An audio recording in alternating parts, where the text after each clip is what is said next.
Bleeding purple and gold. From the heart of Los Angeles, this is the LakersNation.com podcast with your host, Trevor Lane. Welcome to the Lakers Nation podcast. The Lakers right now are sitting at a 2-4 record, so we've got a lot to talk about today, a lot to break down in terms of the roster and lineup that Coach Luke Walton has been using. As always, today's show is powered by LakersNation.com and CLNS Media, and today's show is brought to you by MeUndies. Go to MeUndies.com/LakersNation for 20% off the most comfortable underwear you will ever own. And NatureBox. Go to naturebox.com/Lakers for 50% off some delicious snacks. Now, to help me break down everything that's gone on in the Lakers world over the first 2 weeks of NBA play, I brought in Lakers Nation senior writer Harrison Faigen. Harrison, thanks so much for hopping on. Thank you for having me. I like this dynamic a lot better than having you on Locked On Lakers, because it means you have to do all the work and I just have to talk. So it's kind of nice. That's right. You get the easy job, I get the tough job. But then again, I kind of make you do all the talking on here anyway. So I think it kind of evens out a little bit. Yeah, I guess that's fair. We'll see how it goes, and then we'll evaluate after the show. That sounds like a plan. So as of right now, this Lakers team is kind of up and down. I mean, people were pretty excited about them heading into the season, but as of right now, they have dropped a few games that they definitely could have and maybe should have won. Most recently against the Toronto Raptors and the Utah Jazz. They're losing games that it seems like they're kind of in the driver's seat, or at least they're putting themselves in position to potentially win, and then fading down the stretch. Is that just the mark of a young team, or are changes needing to be made here? I'd argue it's more the mark of a young team, and just a young team, because it kind of has become trite just to call them young and chalk every single error up to that. And I think that we should specify sometimes what we mean by what we're talking about when they're young. And I think young players are they're good players. They wouldn't be in the NBA if they weren't good players. And I think the reason we're seeing them have more success in the second half, or in the first half of games, and then less in the second half, is the NBA teams don't scout that extensively going into regular season games. So I think that they come into these second halves, and the teams have kind of learned, they're like, okay, we need to get back in transition. They're not that effective outside of that. We know what we need to take away from Lonzo Ball. We know what we need to take away from Brandon Ingram. And these guys don't have that like second gear to get to yet, where they can change their game and adapt to the way that they're being covered. And so when their first kind of option, their first way to play gets taken away or messed with, they don't necessarily know how to respond yet. And I think that's why you're seeing them kind of blow these leads late as much as anything.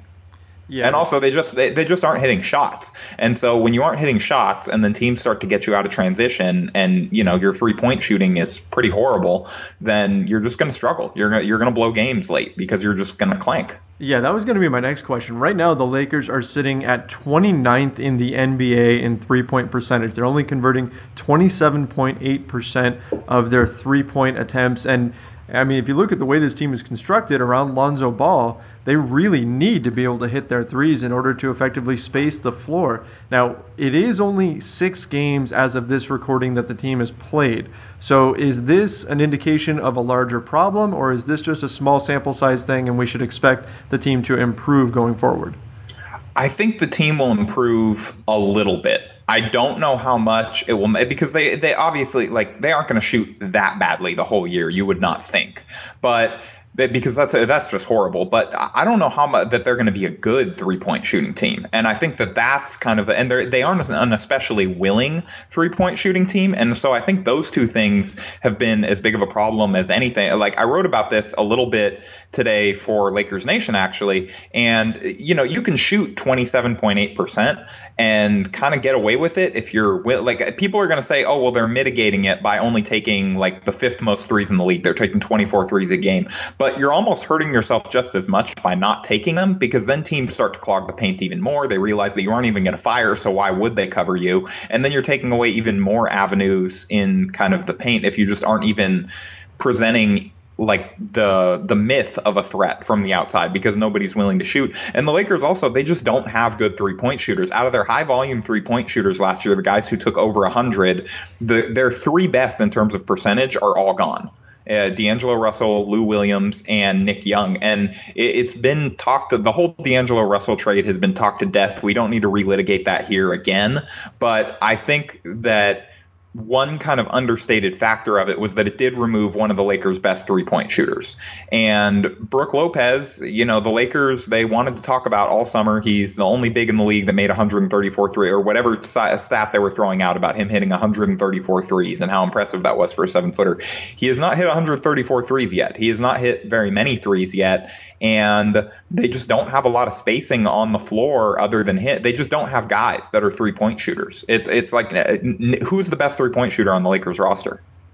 Yeah, I mean, that was supposed to be Brook Lopez. I mean, last season he was a 35% three-point shooter, which was pretty much echoing what D'Angelo Russell did. So the thought was that Russell's three-point shooting was it's a bit odd to think of it this way, but was going to be replaced by the team's starting center, that Lopez was going to be able to step out and be that threat from deep. Instead, this season he is only shooting 25%, which is a very, very big difference. And if that continues, teams will leave him alone when he's outside, because that's kind of the breaking point where it makes more sense just to let him fire away if he's only going to make 20% from three.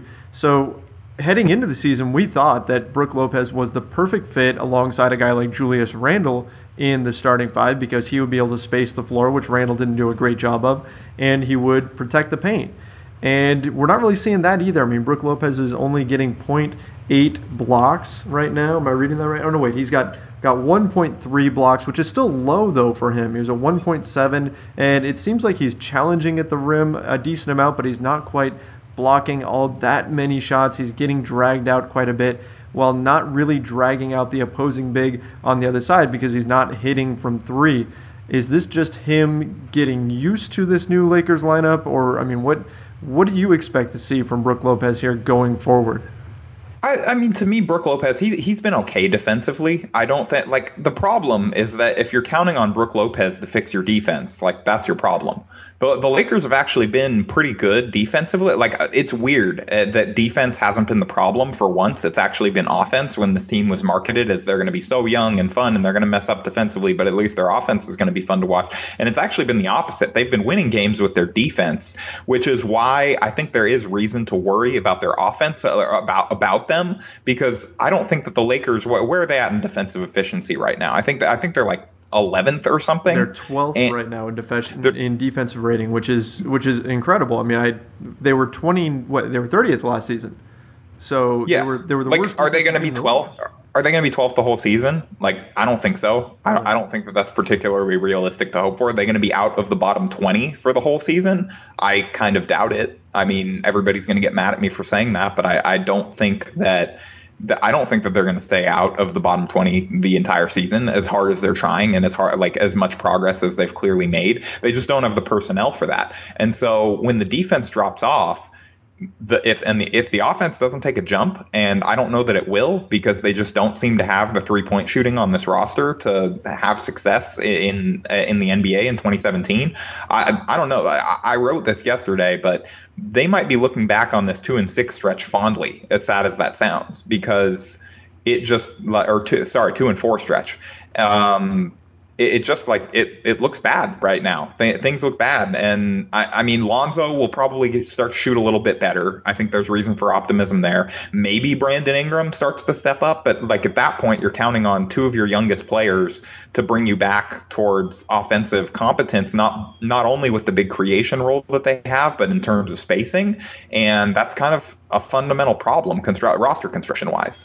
Well, yeah, I want to talk about that. I want to talk about the roster, and I want to talk about where the Lakers are sitting right now in terms of offensive rating and kind of what can be done to fix that. But first, we got to take just a very, very quick pause and talk about MeUndies, one of our wonderful sponsors. MeUndies is a fantastic company. They make feel-good underwear that you'll be proud to wear. The most comfortable underwear you will ever own. I'm wearing some right now. They are absolutely wonderful. Go to MeUndies.com/LakersNation. You get 20% off the best, softest underwear you will ever own. They have tons of styles and patterns to choose from for both men and ladies, and they have the perfect fit for any personality. They have all kinds of different choices you can make stylistically and pick whatever colors or anything that you like. And the feeling is unmatched because they have a naturally soft fabric that is actually 3 times softer than cotton. And when you feel these things, you really notice it. It is a major, major difference.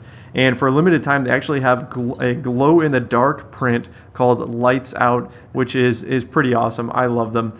And so if underwear, though, is not your thing, you can actually get socks from them as well. So they have super soft socks. So a lot of different options at MeUndies. Would highly recommend that you guys check them out. They're a product that I use myself, and they are absolutely wonderful. Again, get 20% off the best, softest underwear you will ever own. 100% satisfaction guarantee. Go to MeUndies.com/LakersNation. Again, that's MeUndies.com/LakersNation. So, Harrison, you mentioned the Lakers offense, and it is absolutely struggling. They are right now 29th in the NBA in terms of offensive rating. And, of course, there's only 6 games on the books. So it's a very, very small sample size, but still there's some real concern here. And one of the things that I'm seeing people start to harp on is Lonzo Ball and his shooting. That's starting to become an area of concern, and I tend to fall more on the conservative side here. I think it's so early that maybe we shouldn't be too worried about it, but this is what he's doing right now. He's shooting 31% from the field overall and just 28% from 3, which certainly fits right in line with the Lakers' struggles overall as a team from downtown. Harrison, what are you seeing from Lonzo Ball that suggests that improvements may be coming in this area? I think the main thing that would suggest that improvements would be coming and that he's not a big baller bust are that he's just like, he shot so well from 3 his whole career. So if you're hoping that he's going to turn it around, I think that's kind of the thing that you're going to point to, is that he's been a good 3-point shooter, and he's done it. He wasn't just doing it at the college line. Like, these were threes that he was taking from NBA distance at times. And it doesn't, to me, the problem doesn't seem to be that like the length is too much for him, because that was, I think, something that people were worried about because of where his shot kind of releases, that maybe he couldn't get it past NBA length, but he releases it quickly. He's missing open ones. And so I think right now this is just a matter of regression to the mean, but in a good way, like regressing upward, just getting back kind of towards the normal. And so I'm not worried about Lonzo Ball's shot at all. I think it is going to come around. I just doubt that that's enough to totally fix the Lakers offense. No, that in and of itself isn't enough. But for Lonzo Ball, for his own personal potential, for his own upside, we're going to have to see those numbers improve. Of course, he is 6 games into his rookie season. I mean, it takes a little while to get adjusted to reading the defense and understanding when to shoot, when not to, when to drive, all that kind of stuff. I feel like he has no problem confidence-wise with taking those big shots. It seems like he really doesn't get rattled. So I've got a lot of faith that that number is going to move up as he gets some more experience as an NBA player going against starting level guards. I mean, we know that that's a whole new level of defense that he hasn't faced before. So I think that is going to improve. Of course, the hope for the Lakers is that his improvement will coincide with the improvement of some other guys from outside. And that's where I want to talk about this starting lineup that Luke Walton has put along with Lonzo Ball. So he's got Lonzo, KCP, and Brandon Ingram at the 1, 2, and 3, which is pretty standard. That's what everybody expected coming in. But then you have Larry Nance Jr. in the 4 spot, and that was not anticipated, along with Brook Lopez at the 5, which everybody expected. So really the question mark here is Larry Nance Jr. at that 4 spot. And I've been seeing a lot of people, especially on Twitter, that have been ranting and raving about how someone else should be starting at that spot in order to truly optimize Lonzo's skills and get the best out of that starting unit, which has been struggling. So, Harrison, where do you stand on that argument? Do you think Luke should stick with Larry Nance Jr. there, or should changes be made at this stage? It's been kind of amazing to see how quickly Lakers fans have turned on Larry Nance Jr. He went from basically like fan favorite all of last season for most of his career to like everybody is just crapping on him on Twitter now. And I think it's because of the starting lineup thing. It's clear that he's not really a fit. He's actually not playing terribly. He's played fine in a lot of these games, but it's a matter of, if you're putting out a lineup out there because you think it best optimizes Larry Nance Jr., then that's kind of a problem. And I'm not suggesting that that's why Luke is doing it, but I think it's more of like he fits better with this lineup than he does with the bench type thing. And I just don't know that that's really like a good argument to have him out there. I don't know that I think the Lakers lineup right now is helping Larry Nance more than he's helping the Lakers lineup, if that makes sense. Yeah, I'd agree with that. The guy that I think should be out there is still Kuzma. Like, I know he's a rookie, and I know that's a lot to ask of an almost second-round rookie, but he's been so good so far, and his three-point shooting would so clearly help that group. And as long as you're not doing like 5-man hockey subs and you stagger rotations, then you should still be able to keep at least as much spacing on the floor as the Lakers have had so far with that bench unit. And I know the bench has been good, but it's just coming back and you're hitting this wall again like last year of like, oh, the bench lineup's really good. We don't want to break them up. So we're going to start this clearly inferior player and like tank our entire like first 5 minutes.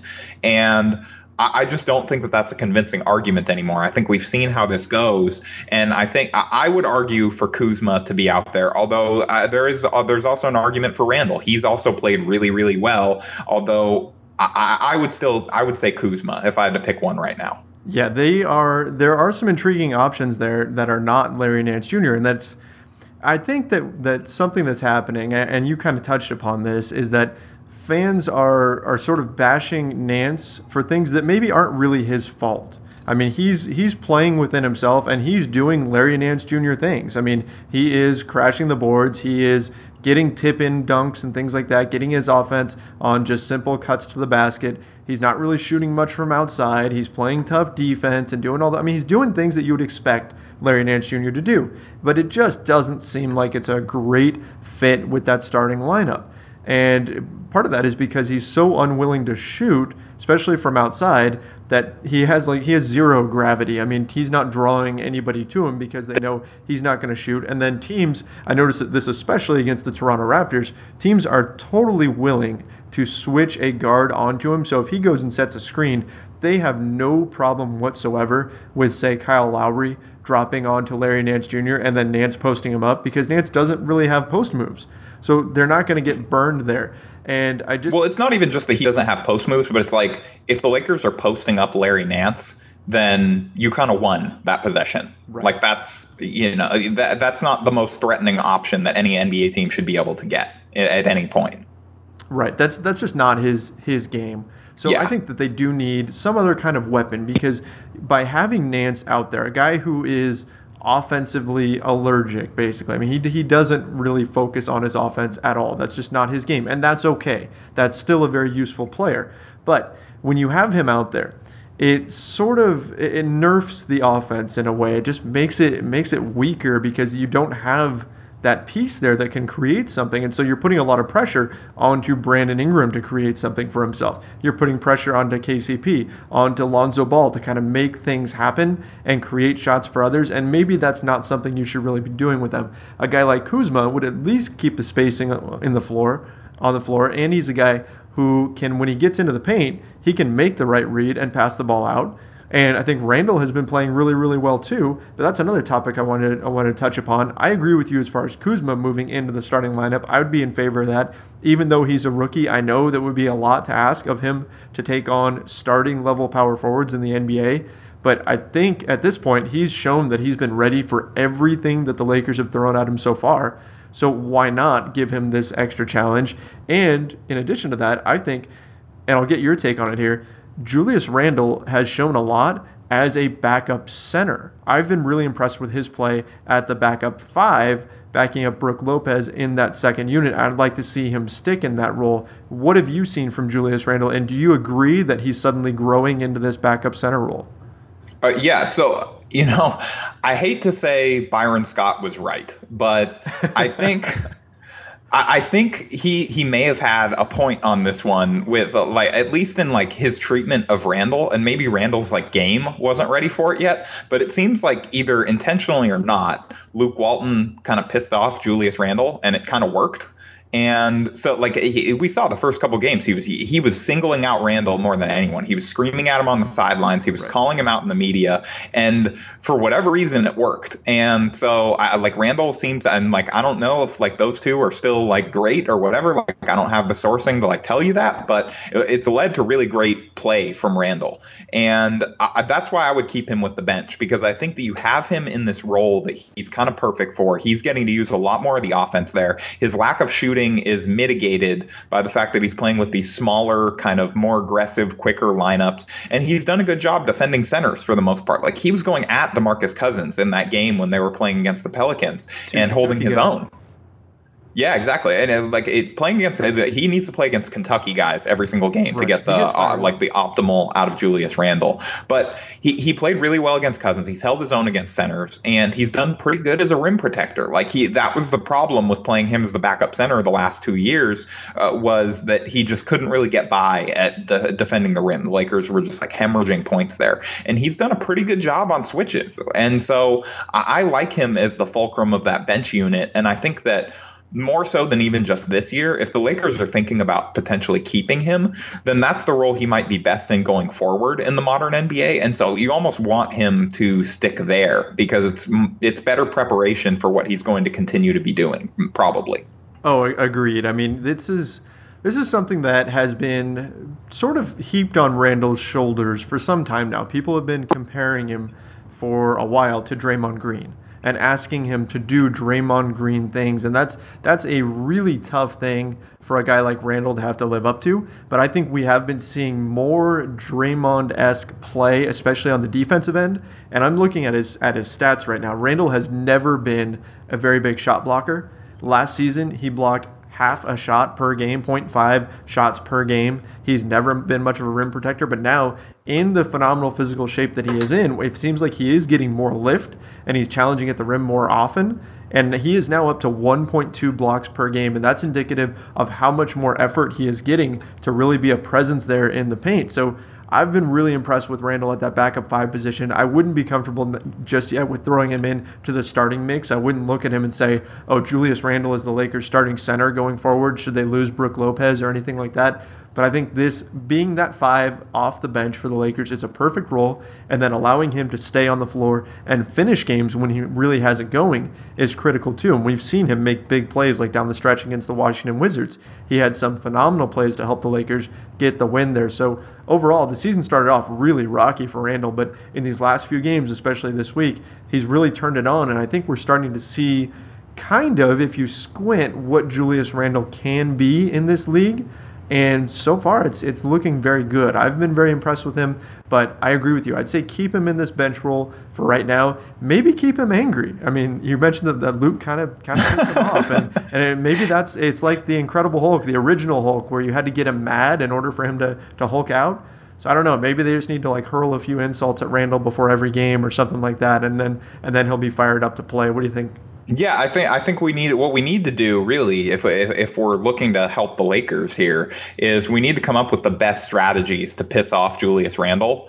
And maybe you guys should start tweeting mean things. No, don't actually tweet mean things at him. I'm kidding. Don't do that. But yeah, maybe Luke should be, and maybe he is. Maybe he has a how to troll Julius Randle file somewhere in his office, and he has a couple things. He's been calling Byron Scott for advice, and but in all seriousness, I think that we kind of touched on that. If Randle is going to be a part of a really good team, this is going to be the role for him. It's going to be as the 6-man type big man off the bench, the first big off the bench.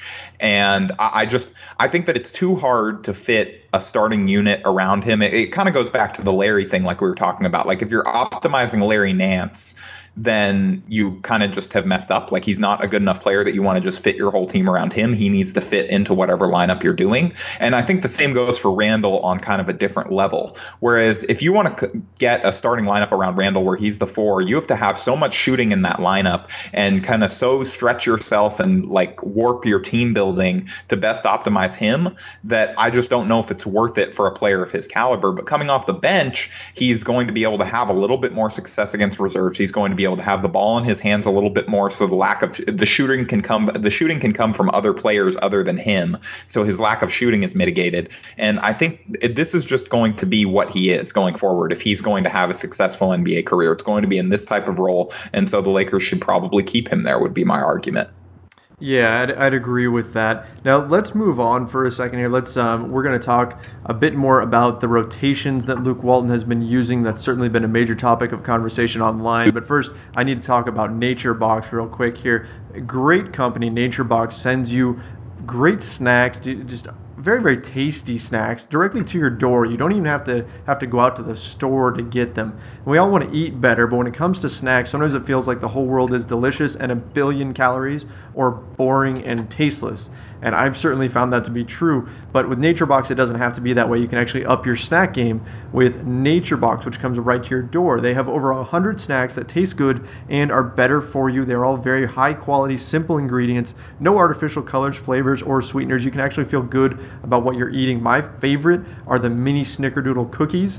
They are absolutely phenomenal. My wife loves the dark cocoa nom noms because she loves chocolate, and so that's her favorite thing. But they have something for everyone. You're going to find your new snack obsession when you go to NatureBox. They add new snacks every month. They listen to your feedback and the latest food trends and professional chefs. They take all that, they put it together, and they decide what they're going to put out there next. It's really, really simple. You just go to naturebox.com/Lakers. You choose the snacks you want, and NatureBox delivers them right to your door. And right now, you'll save even more because when you do go to naturebox.com/Lakers, you get 50% off your first order up to $15 in value. So naturebox.com/Lakers, you get 50% off your first order. Definitely go check them out. naturebox.com/Lakers. All right, Harrison. So one of the things that I've been noticing that I did not see last season is a pushback against Luke Walton. More and more fans getting frustrated with Luke Walton's coaching and the rotations that he's using, especially the hockey-style line changes where you have 5 players acting as the second unit, 5 players acting as the first unit, and very little mix and match. What needs to happen here in order to fix things? Are part of the Lakers' troubles because of Luke Walton's rotations, or are fans just crazy and Luke's doing just fine with the hockey-style line changes? Well, fans are crazy, but that's why they're called fans. But I don't think that they're hey, like I appreciate it's short for fanatic, but I mean that's why we have jobs, and that's why I'm into sports, and that's why you're into sports. Absolutely. And being a fan is awesome, but sometimes you just you don't necessarily think everything. But I think that there are legitimate criticisms of Luke's coaching. I think the hockey style line thing, it was cute and it worked to start last year. And I get why he's doing it from a locker room dynamic. It makes everybody feel like they're a part of the team, or it makes more players feel like they're a part of the team. And it just kind of builds camaraderie and you get continuity in these units.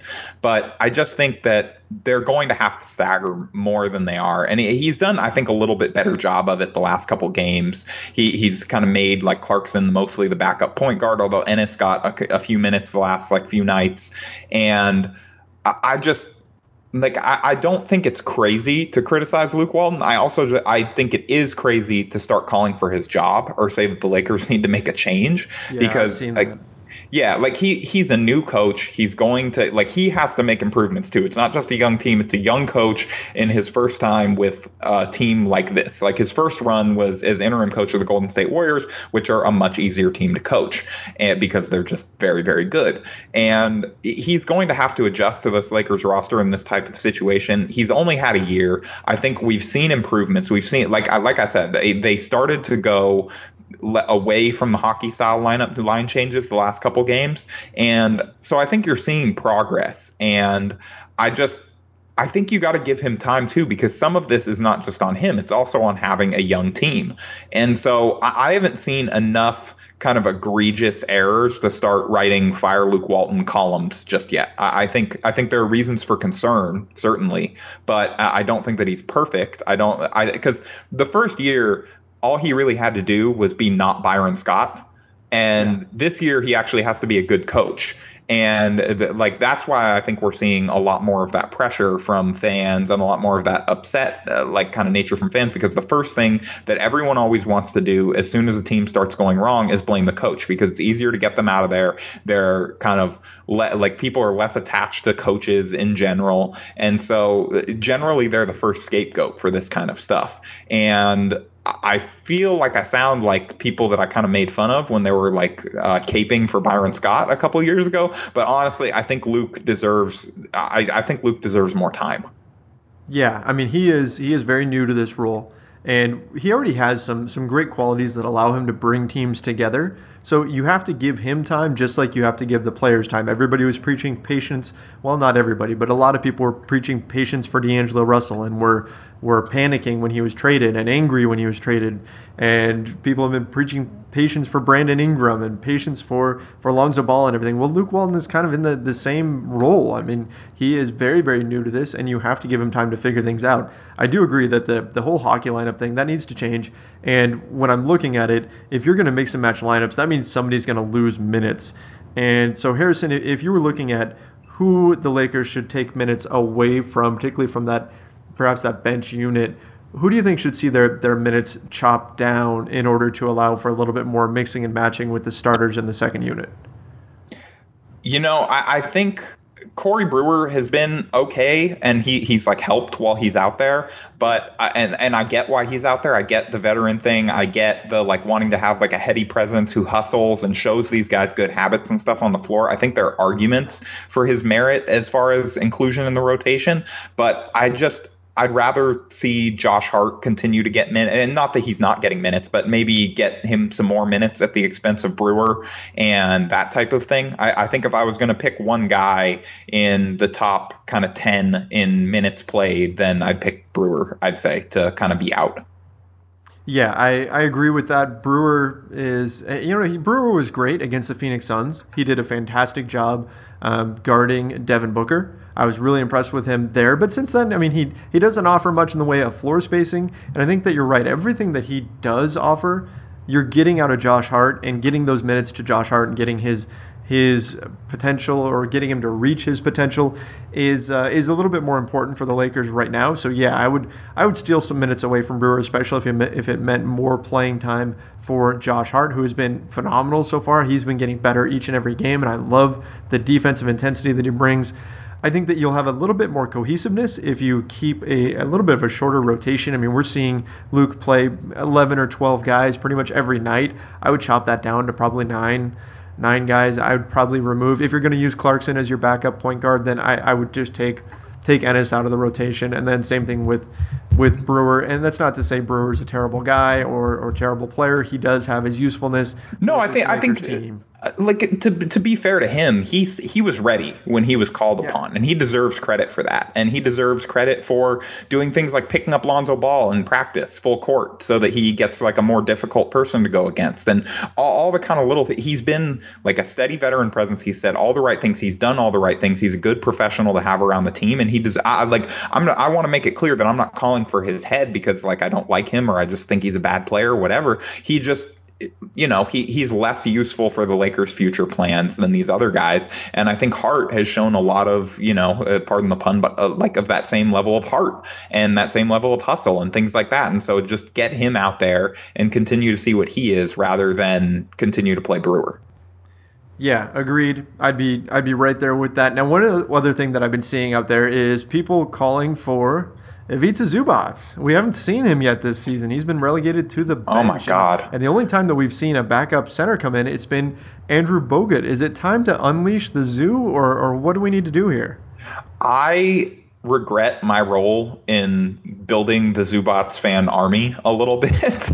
At this point, I've had so many people in my Twitter mentions asking about him. And I mean, he was pretty good in the preseason, but he was really bad during Summer League. The Lakers have shown that they're kind of better and best when they play small. So I don't think that the solution is getting another traditionally sized center in there as much as everybody likes Zubac and thinks that he has like potential. I think this might end up being almost like a redshirt year for him if the Lakers are trying to win games and do things like that, unless somebody gets hurt. Because right now, if the Lakers are going to play minutes with a traditional big, that should just be Lopez. And then for the rest of that time, they should pretty much be trying to go small, except for them in the most extreme cases. Like if Randle is getting just obliterated by whoever the center is that night, then maybe you dust off Bogut or Zubac. But I think that other than the minutes where Lopez is playing, the Lakers should be playing small. They've just shown that they're better that way.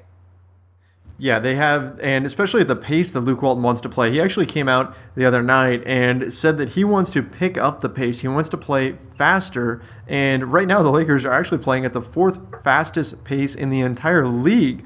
I mean, so I don't know how much more they can really push down on the turbo button. Is that going to cure things for their offense, or is this just like hurry up the play because our offense sucks and we need to get points in transition? Is that what this is about? Because their half court offense right now is dead last in the league. So is that what Luke is going for? Is just to avoid having to actually run their offense until they are able to improve it and actually install some sort of an offense here?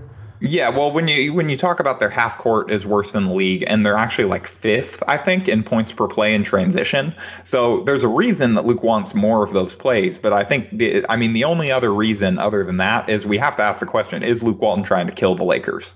Because they're playing so fast and running so much. I don't know that they really can crank the pace for an entire season much more than they already are, especially when, Lonzo Ball has had conditioning issues at time in his career. Like, they're all young players that are adjusting to the grind of an 82-game NBA season. And so I do wonder how long they can push it like this, but we'll see. I mean, that's where Lonzo's best. That's where this team has shown that it's best. And so there's no real doubt in my mind why Luke Walton wants to play faster. They're very clear numerical, statistical, and just eye test reasons for why he wants to play faster. I'm just not sure that they can play much faster consistently than they already are right now. Right, they're already pretty much running at warp speed, and I don't know. I mean, they're already fourth fastest in the NBA, and they don't necessarily have all of the fastest personnel. They do have some athletes out there, but I mean, Brook Lopez isn't going to really run the break. Neither is Andrew Bogut. I mean, I think that at some point they're just going to have to get better in the half-court offense, and that'll happen over time. And like we were saying, it's also going to happen if you can make some changes here. If you can add in a shooter like Kyle Kuzma, then that makes a significant difference in that starting five. And speaking of which, I'm really shocked that Luke hasn't already made that change, because he was ranting and raving, or praising, I should say, after the game against the Phoenix Suns about how open the middle of the floor was for the Lakers because he had shooters on the floor. He didn't specifically say Kuzma by name, but Lonzo Ball was walking to the rim, partially because the Suns were a terrible defensive team, but also partially because Kuzma was out there and the Suns had to stay at home on him. So you would think after seeing the impact of playing Kuzma and Lonzo together, that he would have already made that change, but hasn't quite happened yet. So far he's sticking with Larry Nance Jr. Maybe it's because Magic Johnson called him the secret weapon. I don't know. But Larry Nance Jr. does seem to be better suited for a role off the bench at this point. And again, that's not talking bad on Larry Nance Jr. Love what Larry Nance Jr. brings. Just want to get the best out of him. And it appears like coming off the bench may be that role for him. I think the only secret right now is why he is continuing to be in the starting lineup, because it's not totally obvious to me. Yeah, agreed. I mean, it doesn't seem. I kind of get it. Although when they signed Brook Lopez, or traded for Brook Lopez, instantly the reaction was, "Oh, this guy is the perfect guy to play alongside Julius Randle." It wasn't that everybody said, "Oh, this is the perfect opportunity for Larry Nance Jr. to hop into the starting five." It was that he's going to make up for a lot of what Julius Randle does. That was the main discussion. And then it was, well, maybe this is a good fit with Kuzma. So Nance being out there, it's a bit of a head scratcher. He has had some good performances, but overall, he just hasn't been the fit that you want. And with the offense struggling the way it is, I think you got to make this change. I mean, this is a season where they need to win games, right? There's no benefit to losing at all. There is no tanking this season because the Lakers don't have their draft pick next summer, their first-round pick. So at this point, you need to do whatever it takes to win games and show free agents, above all else, that you're a team that is prepared to make a leap. That, hey, you want LeBron James to look at this team and think, man, they're tough. They're not that bad. If you add me to the team, then how high does that take us, right? You want to be kind of that one or two pieces away, and that's the type of thing that you can sell to free agents. Now, anyway, Harrison, let's look ahead very briefly to next week. This coming week, the Lakers on Halloween, they take on the Detroit Pistons. So they've got that matchup coming up. Then on Thursday, the 2nd, they have the Portland Trailblazers. And then the very next night, they get their reunion game against D'Angelo Russell. They'll be taking on the Brooklyn Nets. So the next 3 games are pretty big for the Lakers. Any projections or predictions on how they're going to do here? I think they go 2-1. I think there's actually a chance to go 3-0. I think these are all like very winnable games to me. I'm not really like in love with the Pistons at all. The Blazers are obviously a good team, but the Lakers seem to always like play them fairly close until Damian Lillard explodes. So maybe this game he just like doesn't explode. I don't know. And then they're obviously going to be very, very motivated to win that game against the Nets and D'Angelo Russell and show that, you know, they made the right choice in choosing Lonzo. I mean, obviously the team didn't choose to trade D'Angelo Russell to the Nets, but I think Lonzo's their guy now, and he's their leader. And I think that there's going to be a lot of riding on this game, especially as well as Russell plays, that if he has been playing, that if he comes in and lights up Lonzo Ball, then people are going to start kind of crapping on Ball, I think, a lot more openly in LA, especially in the media. And and start picking apart that trade retroactively. And so I think they're going to be pretty motivated to kind of stand up for their guy and make sure that they come out on the winning end of that one. Yeah, you know that's going to happen. Russell's going to come out firing, and the Lakers are playing that game on the second night of a back-to-back. They have Portland the night before. Portland is always tough in Portland. That's where the Lakers are going to be playing that one, so it's on the road. I think that one's going to be a difficult one to pick up the win. Given what's happened these last few games, I think they win against Detroit. I've got probably a loss against the Blazers, and then I see the game against the Nets as being extremely close. I think the Nets have been a lot better this season than anybody expected, but I'm going to go ahead and be optimistic, and I'm going to say the Lakers get a win against Brooklyn, which would be great to see. So that about wraps things up. Harrison, any parting comments or anything like that before we get out of here? I mean, I would selfishly say listen to Locked On Lakers and follow like Trevor and I's work at Lakers Nation. But I think other than that, I think we touched on pretty much all my thoughts on the team lately. I really think that there is reason for concern right now because once this defense starts to drop off, I don't know if their offense is going to make enough of a corresponding jump for them to continue to win games, even at the rate they're currently doing, which is already people are mad about. Right. And I think that everybody out there in Lakers land, and myself personally, can all say, well, Harrison, we hope you're wrong on this one. And Most I'm people sure you do. hope you're Most wrong, people too. do. Yeah. But yeah, there is reason for concern, and hopefully they'll be able to pull it together and things will start looking better. Brandon Ingram has shown some flashes. One guy that we didn't touch upon today, but he's a guy that I'm definitely going to be looking at over this next week to see kind of how he handles things as we get further into the season. So Harrison, thank you so much for coming on the show today, man. Appreciate it. No, thank you for having me, Trevor. It's always a blast catching up with you and talking Lakers.